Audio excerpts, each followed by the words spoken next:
you think more people should refuse to do it? Because otherwise, how will we ever make a change? It can't just be you.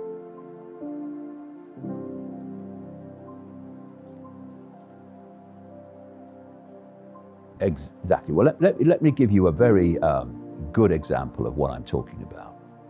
You see, if one person does something, they can pick them off and target them.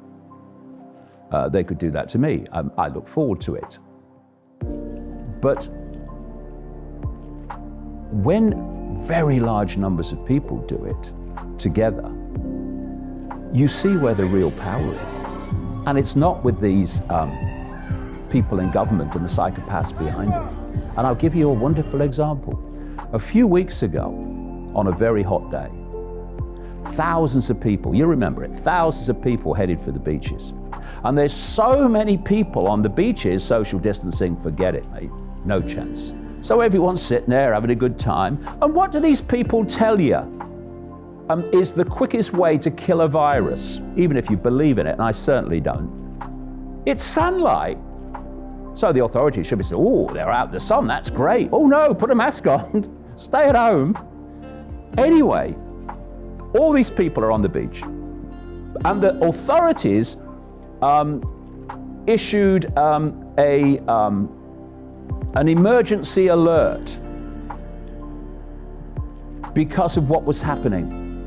These people in their thousands are on the beach and they're not social distancing. This is a major alert. All right, major alert people. So what are you going to do about it?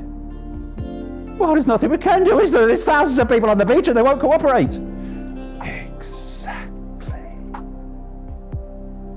What if those thousands of people refuse to wear masks in shops? In shops in Britain, by the way, where the shop staff don't have to.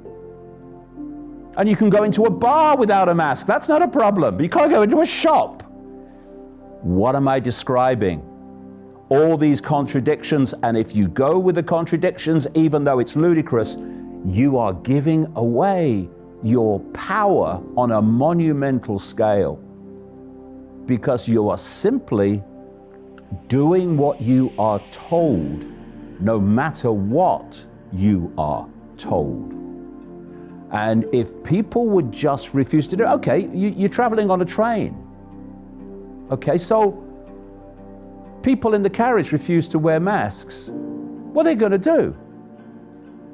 What's the guard going to do?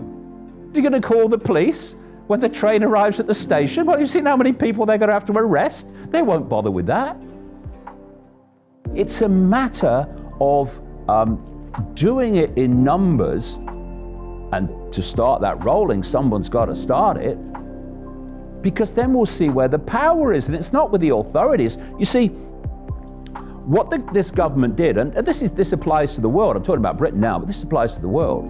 What this government did with this mask, mandatory mask in shops, they said, the shops don't have to police this, although some of the big ones like Tesco's are doing that, which is why they'll never get a penny of my money again as long as I live.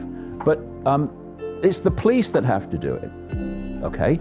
So let's look at all the shops in Britain, in fact all the shops on the Isle of Wight, come to that, and let's compare it with the number of police officers, right? It's unenforceable. But what are they doing?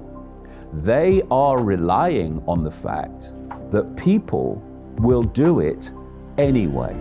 And that's what's happened. And what I'm saying is, if you stopped doing it and refused to do it in numbers, then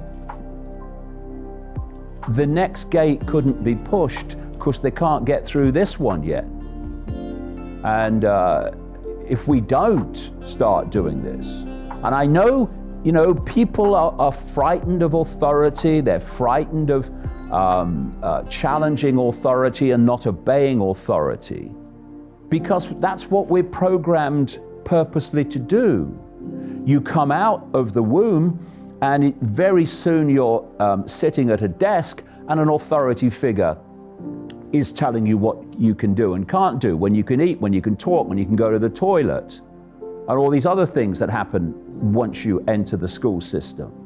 So, and then there are punishments and rewards for obeying authority or not obeying authority, all the way through your formative years, because they are preparing you for life to be acquiescent to authority and to fear challenging authority. I never learned that one. I must have missed that meeting.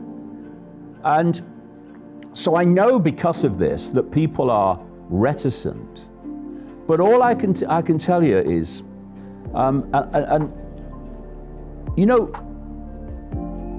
if people go back to that first interview we did, and I said what this was all about, even before lockdown came in, and where it was going to go, how did I know that? How could I know that that's now played out? Because there is an agenda, which if you uncover it, allows you to predict the future, because unless the agenda is challenged and prevented from unfolding, it's going to happen. It's going to be the future. And I say from this point now, as we sit here, that where they're about to go will make what we've had so far seem like a afternoon tea. Because this script is meant to get more and more and more extreme.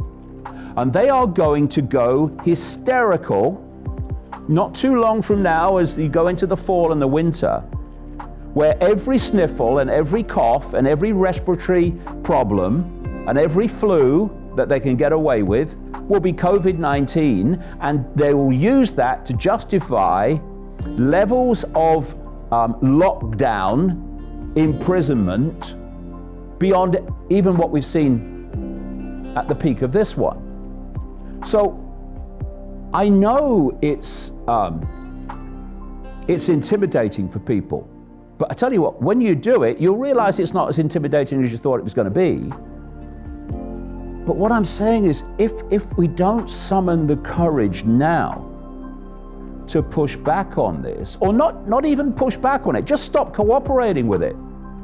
There's no need to fight the government or fight the cult behind government. There's no need to go on protests and wave banners. No need for any of that. You just need to say no. I'm not doing it. We're not doing it. And then you'll see where the real power is, because you'll realize that enforcing it without our acquiescence is impossible. And if we don't do it now, then when are we going to do it? Because we have mandatory masks now in shops, and even wider afield, places like America. Mandatory masks on public transport. But the script includes mandatory masks for children all day at school. That's what the script involves when they get further through the gate pushing sequence. So are we going to draw the line then? And what they're doing, you see, Brian, is through all this process, this sequence, they're breaking down and breaking down and breaking down resistance. So further along the road, when the extreme of extreme stuff is in the script, then the plan is that they will have broken down human resistance to the point where they'll just accept it. Now is the time to say no. And that's all it takes, no. You know, I go into a shop, they say, you've got to sanitize your hands. Oh, all right, I can't come in if I do that, right? I can't buy anything. No, okay, see ya, have a nice one.